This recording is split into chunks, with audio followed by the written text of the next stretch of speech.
Hi hello ನಮಸ್ಕಾರ. Welcome back to my YouTube channel. ಇದು ನನ್ನ ಹೋಮ್ ರಿನೋವೇಷನ್ ಸೆಕೆಂಡ್ ವಿಡಿಯೋ. ನಾನು ನಿಮಗೆ ಫಸ್ಟ್ ವಿಡಿಯೋದಲ್ಲಿ ಹೇಳಿದ್ದೆ ಅಂದರೆ ನಾನು ನೆಕ್ಸ್ಟ್ ವಿಡಿಯೋಲಿ ಆಫ್ಟರ್ ರಿನೋವೇಷನ್ ನನಗೆ ಮನೆ ಯಾವ ರೀತಿ ಬರಬೇಕು ಅನ್ನೋದೊಂದು ರೆಫರೆನ್ಸ್ ಫೋಟೋ ತೋರಿಸ್ತೀನಿ. ದೆನ್ ನಿಮಗೆ 2D ಪ್ಲ್ಯಾನ್ ತೋರಿಸ್ತೀನಿ ಅಂತ ಹೇಳಿದ್ದೆ. ಅವೆರಡನ್ನೂ ಕೂಡ ನಾನು ಈ ವಿಡಿಯೋದಲ್ಲಿ ತೋರಿಸ್ತೀನಿ. ಸೊ ಬಿಫೋರ್ ದಟ್ ನಮ್ಮ ಮಮ್ಮಿ ಡ್ಯಾಡಿ ಹೇಗೆ ಒಂದು ಸಿಂಪಲ್ ಪೂಜೆ ಮಾಡಿದ್ರು ರಿನೋವೇಷನ್ ಸ್ಟಾರ್ಟ್ ಮಾಡೋಕ್ಕಿಂತ ಮುಂಚೆ ಅದು ನೋಡ್ಕೊಂಬರೋಣ. ಸೊ ನನಗೆ ರಿನೋವೇಷನ್ ಮಾಡ್ತೀನಿ ಅಂತ ವಿಷಯ ಮುಟ್ಟಿಸಿದ್ಮೇಲೆ ನನಗೆ ತುಂಬ ಸಜೆಷನ್ಸ್ಗಳು ಬಂದು ಅಂದರೆ ನೀನು ಹಾಯ ಮಾಡಿಸಿ ರಿನೋವೇಷನ್ ಸ್ಟಾರ್ಟ್ ಮಾಡೋ ಅಂತ. ಬಟ್ ಹಳೆ ಮನೇನ ಆಯ ಮಾಡಿ ಕಟ್ಸಿದ್ರಿಂದ ಇದಕ್ಕೆ ಮತ್ತೆ ಆಯೋ ನೆಸೆಸರಿ ಇಲ್ಲ ಅಂತ ನನಗನ್ಸಿತ್ತು. ಸೊ ಅದನ್ನು ಮಮ್ಮಿ ಡ್ಯಾಡಿ ಕನ್ವಿನ್ಸ್ ಮಾಡೋಕ್ಕೆ ಟ್ರೈ ಮಾಡಿದೆ. ಸ್ಟಾರ್ಟಿಂಗ್ ಅವ್ರು ಒಪ್ಪಲಿಲ್ಲ. ಅವರು ಇಲ್ಲ ಆಯ ಮಾಡಿಸೇ ಕಟ್ಟಬೇಕಂತ ಹೇಳಿದ್ರು. ನಾ ಇಲ್ಲ ಏನಾಗಲ್ಲ ನೀವು ಪೂಜೆ ಮಾಡಿ ಸಾಕು ಅಂತೇಳಿ ತುಂಬ ಕನ್ವಿನ್ಸ್ ಮಾಡಿದೆ, ಪ್ರಯತ್ನ ಪಟ್ಟು ಕನ್ವಿನ್ಸ್ ಮಾಡಿದೆ ಅವ್ರನ್ನ ಫೈನಲಿ. ಸೊ ಅವರು ಸರಿ ಆಯ್ತು ನಾವೇ ಪೂಜೆ ಮಾಡ್ತೀವಿ ಅಂತ ಒಪ್ಕೊಂಡ್ರು. ಬಟ್ ನಮ್ಮ ಡ್ಯಾಡಿಗೆ ಸ್ವಲ್ಪ ಡಿಸಪಾಯಿಂಟ್ ಆಯಿತು. ಬಿಕಾಸ್ ಅವರು ತುಂಬ ದೊಡ್ಡ ದೈವ ಭಕ್ತರು. ಆ್ಯಂಡ್ ಸೆಕೆಂಡ್ ರೀಸನ್ನು ಅವ್ರಿಗೆ ಈ ಥರ ಪೂಜೆಗಳು ಸಮಾರಂಭಗಳು ಹಬ್ಬಗಳಾಗ್ತಿದೆ ಅಂತಂದರೆ ನಾನು ಮತ್ತು ಸುಷ್ಮಾ ಮನೇಲೇ ಇರಬೇಕು. ಸೊ ನಾವಿಬ್ಬರು ಬರೋಕ್ಕಾಗಲಿಲ್ಲ. ಅಟ್ಲೀಸ್ಟ್ ನಾನಿಲ್ಲ ಅಂದರೆ ಸುಷ್ಮನಾದರೂ ಇರಬೇಕು ಮನೇಲಿ. ಅದನ್ನು ಸ್ವಲ್ಪ ಬೇಜಾರಾದರು. I think it was on Monday ಅನಿಸುತ್ತಾ. ಆದ್ದರಿಂದ ನಮ್ಮಿಬ್ಬರಿಗೂ ಹೋಗೋಕ್ಕಾಗಲಿಲ್ಲ. ಸೊ ಇಬ್ಬರೇ ಪೂಜೆ ಸ್ಟಾರ್ಟ್ ಮಾಡಿದ್ರು. ಪೂಜೆ ಮುಗಿಸಿದ್ರು. ಈಶಾನ್ಯ ಮೂಲೆಯಲ್ಲಿ ಒಂದು ಚಿಕ್ಕ ಕಲ್ಲಿಟ್ಟು ಪೂಜೆ ಮುಗಿಸಿ ಆರೆ ಮತ್ತು ಗುದ್ದಲಿ ಶಾಸ್ತ್ರ ಪ್ರಕಾರ ಗುದ್ದಲಿ ಪೂಜೆನೂ ಮಾಡಿ ಅದನ್ನು ಕಂಪ್ಲೀಟ್ ಮಾಡಿದ್ರು. ಸೊ ಆ ವಿಡಿಯೋ ನನಗೆ ಕಳಿಸ್ಕೊಟ್ಟಿದ್ರು, ನೋಡಿ ಯಾವ ರೀತಿ ಪೂಜೆ ಮಾಡಿದ್ದೀನಿ ನೋಡು ಅಂತ. ಸೊ ನಂಗೆ ಅದನ್ನು ನೋಡಿ ಖುಷಿ ಆಯಿತು. ಸೊ ದೆನ್ ಅದಾದ ಈಗ ನಿಮಗೆ ಒಂದು ರೆಫರೆನ್ಸು ಮನೆ ಫೋಟೋ ಬರುತ್ತೆ ನೋಡಿ ಈ ಗುದ್ದಲಿ ಪೂಜೆ ಆದಮೇಲೆ.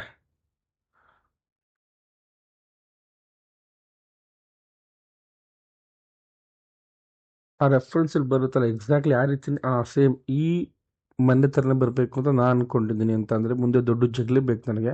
ಅದು ಹಂಚಿನ ಮನೆ ಮಾಡ್ಬೇಕು ಅಂದ್ಕೊಂಡಿದ್ದೀನಿ ನಾನು. ಇಲ್ಲಿ ಅರೌಂಡ್ 8 ಪಿಲ್ಲರ್ಸ್ ಇದೆ. ಬಟ್ ನನಗೆ 4 to 6 ಪಿಲ್ಲರ್ ಸಾಕಂತ ಅನಿಸಿದೆ. ನೋಡೋಣ 8 ಬೇಕು ಅಂದರೆ 8 ಪಿಲ್ಲರ್ನೇ ತೊಗೋತೀನಿ. Front 2 big windows and main big door ಒಂದು ದೊಡ್ಡ ಬಾಗಿಲು ಬರ್ಬೇಕು ಅಂದ್ಕೊಂಡಿದ್ದೀನಿ. ಸೊ ಕಿಟಕಿ ಬಾಗಿಲೆಲ್ಲ ರೆಡಿ ಆಗಿದೆ. ಮನೆ ಕೆಲಸ ಆಲ್ರೆಡಿ ಸ್ಟಾರ್ಟ್ ಆಗಿದೆ. ಗೋಡೆಗಳ ಕೆಲಸ ಸ್ಟಾರ್ಟ್ ಆಗಿದೆ. ಸೊ ಇದು 2D ಪ್ಲ್ಯಾನು. ಇದು ನಾನು ಮತ್ತು ನನ್ನ ವೈಫು ಕೂತ್ಕೊಂಡು ರೆಡಿ ಮಾಡಿದ್ದು. ಈಗೇನು 2D ಪ್ಲ್ಯಾನ್ ಇದೆಯೋ ಅದ್ರ ಪ್ರಕಾರನೇ ಮನೆ ಕೆಲಸ ಸ್ಟಾರ್ಟ್ ಆಗಿದೆ. ಸ್ವಲ್ಪ ಮೈನರ್ ಕರೆಕ್ಷನ್ಸ್ ಆಗಿದೆ ಅಲ್ಲಿ ಇಲ್ಲಿ ಅಷ್ಟೇ. ನಿಮಗೆ ಎಕ್ಸಾಕ್ಟ್ 2D ಪ್ಲ್ಯಾನ್ ನೆಕ್ಸ್ಟ್ ವೀಡಿಯೋದಲ್ಲಿ ಅಪ್ಲೋಡ್ ಮಾಡೋಕ್ಕೆ ಟ್ರೈ ಮಾಡ್ತೀನಿ. ಸೊ ನಾನು ರಿನೋವೇಷನ್ ನೆಕ್ಸ್ಟ್ ಸ್ಟಾರ್ಟ್ ಮಾಡಿದೆ ಅಂತಂದರೆ ನಿಮಗೆ ಫಸ್ಟ್ ವೀಡಿಯೋದಲ್ಲಿ ತೋರಿಸಿದ್ದೆ ನನ್ನ ಕಾರ್ ನಿಂತ್ಕೊಳ್ಳೋಕ್ಕೆ ಒಂದು ಚಿಕ್ಕದೊಂದು ಜಾಗ ಮಾಡ್ಕೊಂಡಿದ್ದೀನಿ ಅಂತ. ಅದನ್ನು ಡಿಸ್ಮ್ಯಾಂಟಲ್ ಮಾಡಿದೆ ಫಸ್ಟು. ಅದೆಲ್ಲ ಕಂಪ್ಲೀಟ್ಲಿ ಐರನ್ ಮೆಟೀರಿಯಲ್. ಅದನ್ನು ಡಿಸ್ಮ್ಯಾಂಟಲ್ ಮಾಡಿ ಅದು ರೀಯೂಸ್ ಮಾಡ್ಬೋದು ಅದನ್ನೆಲ್ಲ ಒಂದು ಕಡೆ ಇಟ್ಕೊಂಡು. ಅದಾದಮೇಲೆ ಏನಾಯ್ತು ಅಂದರೆ ಮನೆದು ವಾಲ್ ಕಟ್ಟಿಂಗ್ ಮಾಡೋಕ್ಕೆ ಅಂತ ಹೇಳಿ ನನಗೆ ಕೆಲವು ನಂಬರ್ಸ್ಗಳು ಸಿಕ್ಕಿದ್ದು, contactor numbers. I think they are from KR ನಗರ ಅಥವಾ ಮೈಸೂರು ಅನ್ಸುತ್ತೆ, I am not sure. So ಅವ್ರಿಗೆ ಕಾಲ್ ಮಾಡಿ ನಂದು ರಿಕ್ವೈರ್ಮೆಂಟಲ್ಲಿ ಎಕ್ಸ್ಪ್ಲೇನ್ ಮಾಡಿದೆ, ಸರ್ ನಮ್ಮದು ಮನೆ ಈ ಮೆಜರ್ಮೆಂಟ್ ಇದೆ. ಸೊ ನನಗೆ ಇಲ್ಲಿ ವಾಲ್ಸ್ ಕಟ್ ಮಾಡಬೇಕಾಗಿದೆ ಅಂತ ಅವ್ನು ಕೆಲವು ಫೋಟೋಸ್ ಎಲ್ಲ ಕಳಿಸ್ಕೊಟ್ಟು ಅವ್ರ ಫೋಟೋನೆಲ್ಲ ನೋಡಿ ಸರ್ ಆಗುತ್ತೆ ಸರ್ ಕಟ್ ಮಾಡಿಕೊಡ್ತೀವಿ ಏನು ತೊಂದರೆ ಇಲ್ಲ ಅಂತ ಹೇಳಿದ್ರು. ಸೊ ಅದೇ ರೀತಿ may be I think after 2 days ಪೂಜೆ ಆಗಿ 2-3 ದಿನ ಆದ್ಮೇಲೆ ಬಂದರು ಅವ್ರ ಕೆಲಸ ಸ್ಟಾರ್ಟ್ ಮಾಡಿದ್ರು. ಬಟ್ ನಾನು ಎಲ್ಲೆಲ್ಲಿ ಏನೇನು ಗೋಡೆ ಕಟ್ ಮಾಡಬೇಕಂತ ಹೇಳಿದ್ನೋ ಆ ರೀತಿ ಆಗಲಿಲ್ಲ. ನೀವು ಒಂದು ಇಲ್ಲೊಂದು ವಿಡಿಯೋ ನೋಡಿದ್ರಿ ನೋಡಿ, ಅಲ್ಲಿ ಆ ಗೋಡೆ ಹೊಡಿಬೇಕಾದ ಒಂದು ಟ್ಯಾಂಕ್ ಇತ್ತು. ಇವಾಗ ಏನು ನೋಡ್ತಿದ್ರು, ಈ ಅರ್ಧ ಪೋರ್ಷನ್ ಮುಂದೆ ಇರೋದೆಲ್ಲ ಸಿಮೆಂಟ್ ವಾಲ್ಸು, ಹಿಂದೆ ಇರೋದೆಲ್ಲ ಮಣ್ಣಿನ ಗೋಡೆ. ಅದು ಅಷ್ಟು ಸ್ಟ್ರಾಂಗ್ ಇಲ್ಲ. ಹೊಡಿತಾ ಇರ್ಬೇಕಾದ್ರೆ ಗೊತ್ತಾಗಿದೆ ನಿಮ್ಗೆ. ಇಲ್ಲಿ ಕ್ರ್ಯಾಕ್ಸ್ ಕಾಣುತ್ತೆ ನೋಡಿ.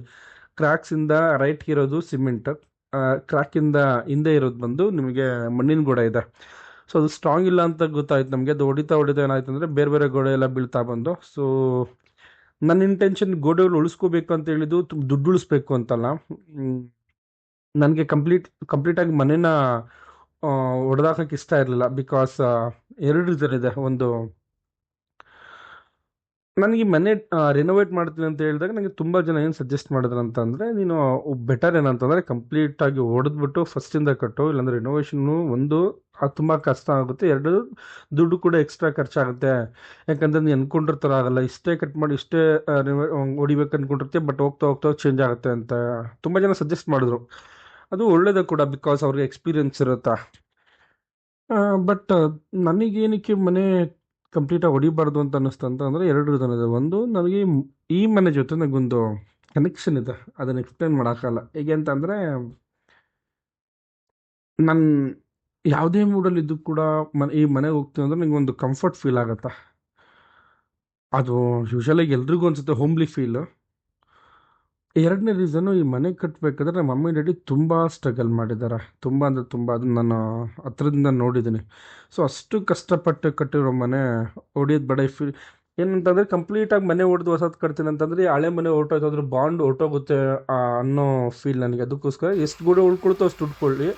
ನನಗೆ ಒಂದು 2-3 ಗೋಡೆ ಉಳ್ಕೊಂಡ್ರೆ ಸಾಕಾಗಿತ್ತು. ಯಾವ್ಯಾವ್ದು ಹೋಗುತ್ತೋ ಅದು ಹೋಗಲಿ ಅಂತ ಡಿಸೈಡ್ ಆಗಿದೆ ನಾನು. ಸೊ ಆ ರೀತಿಯೇ ಅವ್ರಿಗೆ ಪ್ಲ್ಯಾನ್ ಹೇಳಿ, ವಾಲ್ ಕಟ್ ಮಾಡೋರಿಗೆ ಹೇಳಿ ನಾನು ಅದನ್ನು ಮಾಡಿಸ್ತಿದ್ದೆ. ಇವಾಗ ನೀವು ಇಲ್ಲೇನು ನೋಡ್ತಿರೋ, ಇಲ್ಲಿ ವಾಲ್ ಕಟ್ ಆಗಿದ್ದಿಲ್ಲ, ಇದು ಫಸ್ಟ್ ಮುಂಚೆ ರೂಮ್ ಇತ್ತು. ನೀವು ಫಸ್ಟ್ ವೀಡಿಯೋಲಿ ನೋಡ್ರೆ ಗೊತ್ತಾಗುತ್ತೆ. ಅದಕ್ಕೆ ನಾನು ಅದನ್ನು ಓಪನ್ ಕಿಚನ್ ಮಾಡ್ತಿದ್ದೀನಿ. ಒಂದು ಹಾಫ್ ವಾಲ್ ಬರುತ್ತೆ, ಇಲ್ಲ ಓಪನ್ ಕಿಚನ್ ಬರುತ್ತೆ.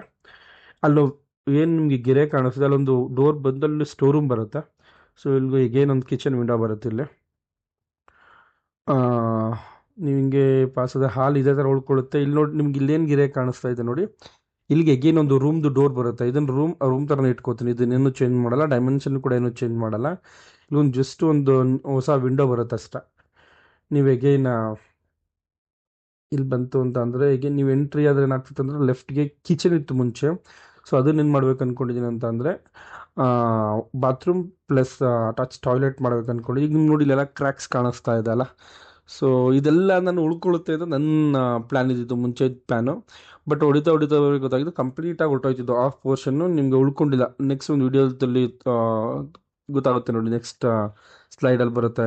ನಾ ಇಲ್ಲಿ ಕಟ್ ಮಾಡಿ ಏನು ಮಾಡ್ಬೇಕು ಅಂದ್ಕೊಂಡಿದ್ದೆ, ಎನ್ವೇ ಇದು ಬಾತ್ರೂಮ್ ಮತ್ತು ಟಾಯ್ಲೆಟ್ ಆಗುತ್ತೆ. ಸೊ ಇಲ್ಲೊಂದು ಕಟ್ ಮಾಡಿ ಒಂದು ಪ್ಯಾಸೇಜ್ ಥರ ಮಾಡಿ ವಾಷಿಂಗ್ ಮಿಷಿನ್ ಇಟ್ಕೊಳ್ಳೋಣ ಮಮ್ಮಿಗೆ ಅಂತ ಪ್ಲ್ಯಾನ್ ಮಾಡ್ಕೊಂಡಿದ್ದೆ. ಇವಾಗಲೂ ಸೇಮ್ ಪ್ಲ್ಯಾನ್ ಇದೆ, ಬಟ್ ಎಲ್ಲ ಹೊಸ ಗೋಡೆಗಳು ಬಂದಿದೆ. ಅಂದರೆ ಹಳೆದು ಎಲ್ಲ ಫುಲ್ ಕಂಪ್ಲೀಟ್ ಹೊರಟೋಗಿದೆ. ಆ್ಯಂಡ್ ಇಲ್ಲಿ ನಿಮ್ಗೊಂದು ಸ್ವಿಚ್ ಕಾಣುತ್ತೆ ನೋಡಿ, ಸ್ವಿಚ್ ಹತ್ರ ಒಂದು ಗೋಡೆ ಬಂತು ಅಂದರೆ ಈ ಕಡೆಗೆ ಒಂದು ಮಾಸ್ಟರ್ ಬೆಡ್ರೂಮ್, ತುಂಬ ದೊಡ್ಡ ಡೈಮೆನ್ಷನ್ ಬರುತ್ತೆ. ಅರೌಂಡ್ 12x12 ಒಂದು ಮಾಸ್ಟರ್ ಬೆಡ್ರೂಮ್ ಬರುತ್ತೆ. ಸೊ ಇನ್ನು ಸ್ವಿಚ್ಚಿಂದ ರೈಟ್ ಸೈಡ್ಗಿರೋ ಆ ಸೆಂಟ್ರ್ ಗೋಡೆ ತೆಗೆದ್ರೆ ನಿಮಗೆ ಒಂದು ದೊಡ್ಡ ಹಾಲ್ ಆಗುತ್ತೆ. ಅರೌಂಡ್ ಒಂದು 15x18. I'm not sure exact measurement ಎಷ್ಟಿದೆ ಅಂತ. ಅಷ್ಟು ಬರುತ್ತೆ. ಆ ಥರ ಪ್ಲಾನ್ ಇದ್ದು, ಬಟ್ ಕಂಪ್ಲೀಟಾಗಿ ಆ ಹಿಂದೆ ಪೋರ್ಷನ್ ತೆಗಿಲೇಬೇಕಾಗಿ ಬಂತು. ಬಿಕಾಸ್ ನಿಮ್ಗೆ ಆಲ್ರೆಡಿ ಹೇಳಿದ್ದೀನಿ ನೋಡಿ, ಇಲ್ಲಿ ನೋಡಿ ನಿಮಗೆ ಕಂಪ್ಲೀಟ್ ಆಫ್ ಪೋರ್ಷನ್ ಬಂದುಬಿಟ್ಟಿದೆ. ಉಳ್ಕೊಂಡಿರೋದೆಲ್ಲ ಮುಂದೆದ್ದು ಮಾತ್ರ, ಇದೆಲ್ಲ ಹಿಂದೆದ್ದು ಹೊಡಿತಾ ಇರೋದವರು. ಫುಲ್ ಹೊಟ್ಟೋಯ್ತಿದ್ದು ಅದು ಮಣ್ಣಿನ ಗೋಡೆ. ಸೊ ಇದೆಲ್ಲ ಆದಮೇಲೆ ಒಂದು ಫೈನ್ ಡೇ ನಾವು JCB ಕರೆಸಿ ಡೆಮೊಲಿಷನ್ ಮಾಡಿದಾಗ ಏನು ವೇಸ್ಟೇಜ್ ಇರೋದು ಅದನ್ನೆಲ್ಲ ತೆಗೆಸ್ತು. ನೋಡಿ ಆಫ್ ಪೋರ್ಷನ್ ಇಲ್ಲ ಇಲ್ಲಿ. ಅದನ್ನು ತೆಗ್ಸಿ ಜಗ್ಲಿಗೆ ಅಂತ ಮುಂದೆ ಒಂದು ಲೈಟ್ ಹಾಕಿ ನೋಡಿ, ಈ ಥರ ಜಗ್ಲಿಗೆ ಅಂತ ಮುಂದೆ ಆ ಫೌಂಡೇಶನ್ ಮಾಡಿಕೊಂಡು ವೇಸ್ಟ್ ಎಲ್ಲ ಫಿಲ್ ಮಾಡಿ ಅಲ್ಲಿ. ಸೊ ಮೆಟೀರಿಯಲ್ಸ್ ತಂದು ಇಲ್ಲಿ ಸಾರಿ ಸುರಿಸ್ಕೊಂಡಿದ್ದೀವಿ ಇಲ್ಲಿ. ನಮ್ಮ ಭಾವ ಇಟ್ಕೆ ಸ್ಪಾನ್ಸರ್ ಮಾಡಿದ್ದು ನೋಡಿ. ಈಗ ನಿಮ್ಗೆ ಇಲ್ಲೇನು ಕಾಣಿಸ್ತಿದೆ, ಫ್ರಂಟ್ ಡೋರ್ ಇತ್ತಲ್ಲ, ನಾರ್ತ್ಗಿತ್ತು ಮುಂಚೆ, ಅದು ಸೌತ್ಗೆ ಬರುತ್ತೆ. ಈಗ ಹೊಸದು ಆಫ್ ಪೋರ್ಷನ್ ಏನು ಬರುತ್ತೆ, ಆ ಕಡೆ ಸೈಡ್ಗೆ ಡೋರ್ ಬರುತ್ತೆ. ಇನ್ನು ಆ್ಯಸ್ ಯೂಶುವಲ್ ಈ ಕಡೆ ಒಂದು ರೂಮ್ ಉಳ್ಕೊಳ್ಳೋದು, ಅದು ಓಪನ್ ಕಿಚನ್ ಆಗುತ್ತೆ. ನಾನು ಡೋರ್ ಏನಕ್ಕೆ ಚೇಂಜ್ ಮಾಡಿದೆ ಅಂತಂದರೆ, ಡೋರ್ ಚೇಂಜ್ ಮಾಡಲಿಲ್ಲ ಅಂತ ನಂದು ಏನು ಪ್ಲಾನ್ ಅಂದ್ಕೊಂಡಿದ್ದೆ, ಅಂಚಿನ ಮನೆ 2 ಬಿಗ್ ವಿಂಡೋಸ್ ಒಂದು ಡೋರ್ ಬರಬೇಕಂತ, ಅದು ಬರ್ತಿರಲಿಲ್ಲ. ಸೊ ಅದಕ್ಕೋಸ್ಕರ ಚೇಂಜ್ ಮಾಡಿದೆ. ಸೊ ಇನ್ನು ಕನ್ಸ್ಟ್ರಕ್ಷನ್ ಹೇಗೆ ಬರುತ್ತೆ ಅಂತ ಅದು ನಾನು ನಿಮಗೆ ಅಪ್ಕಮಿಂಗ್ ವಿಡಿಯೋದಲ್ಲಿ ತೋರಿಸ್ತೀನಿ. ಸೊ ನಿಮ್ದೇನೋ ಸಜೆಷನ್ಸ್ ಇದ್ದರೆ ಅಥವಾ ಫೀಡ್ಬ್ಯಾಕ್ ಇದೆ, ಪ್ಲೀಸ್ ಕಮೆಂಟ್ ಮಾಡಿ. ನನ್ನ ಚಾನಲ್ಗೆ ಸಬ್ಸ್ಕ್ರೈಬ್ ಮಾಡಿ. Keep supporting. ನೋಡಿ, ಇದು ಜಗ್ಲಿಗೆ ಅಂತ ಸ್ವಲ್ಪ ಸ್ಟ್ರಾಂಗ್ ಆಗಿರಲಿ ಅಂತ ಒಂದು ಫೌಂಡೇಶನ್ ಮಾಡ್ಕೊಂಡಿದ್ದು. Think that's all for today. Thank you all.